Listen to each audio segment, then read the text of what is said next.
Hey everyone, I'm Liz, and in today's video, I'm going to be doing my mid-month wrap-up for October. Let's go ahead and get started.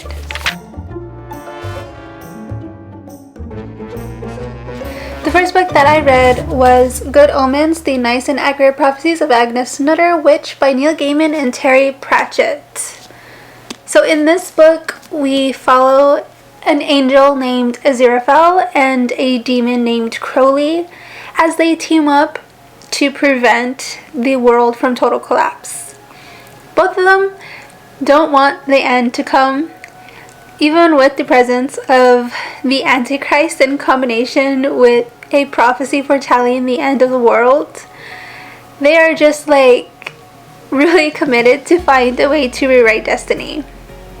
The first hurdle that they have to tackle is finding the Antichrist because he was misplaced. Okay, so that is the basic premise of this book, and this book was just so funny and really bizarre, but in the best of ways, There's so many layers to this book. It covers a lot of things that everybody probably thinks about, things like the inevitability of death, or that notion of holding really tightly to your expectations and not swerving from them, or the pressure to fulfill something that you are supposed to do. So these concepts are sprinkled throughout the book. That's just some of the deep-seated stuff, but what really makes this book really good is that it disguises it all with humor. It has a bunch of insights and a lot of references to pop culture. There was a lot of storylines to follow. My favorite was, of course, following Crowley and Aziraphale's journey. I just love seeing how bad Crowley was at his job, considering that he's a demon. I just liked how both authors really tapped into how humanity really doesn't need to be nudged into doing bad things. It's just funny because it's just so realistic, because people can usually come up with a ton of things to make themselves and the people around them just utterly miserable. Those parts were just really great to read.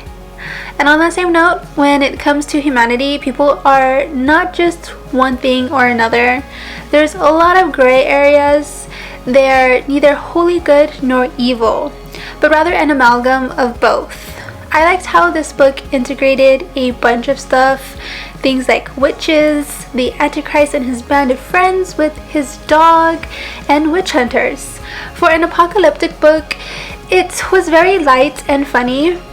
Now that I've read this book, I am so excited to go and watch the show.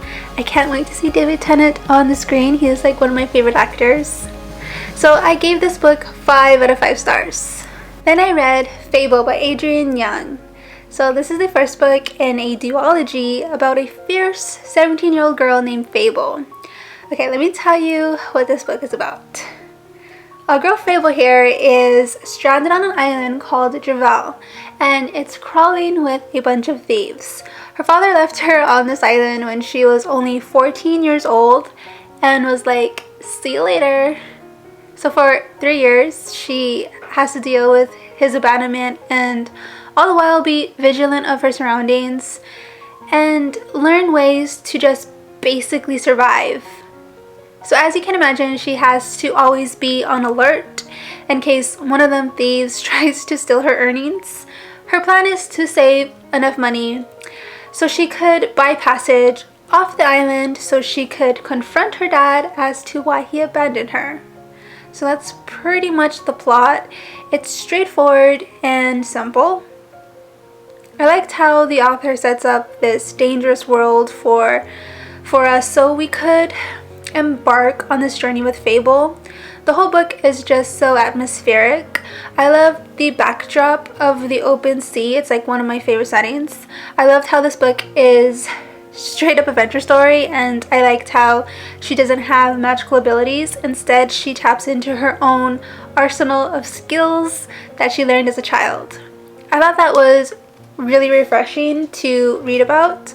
I was really afraid for her at some parts in the story.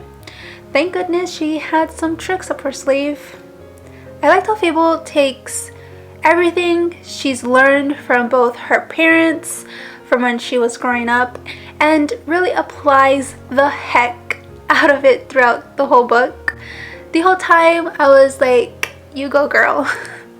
But like her relationship with her father, just her relationship with her father is just like so complicated. I don't want to say too much else. I just always like a good story about the sea and ships. I give this book 3 stars out of 5 stars. Next I read The House in the Cerulean Sea by TJ Klune. Oh my gosh, this book was everything. I loved everything about this book. I've heard a lot of people talk about it and I decided to give it a try and I was like not disappointed at all. It looks like a middle grade book, right? But it's definitely for adults. It was such an amazing story. I really couldn't put this book down. I also didn't want it to end.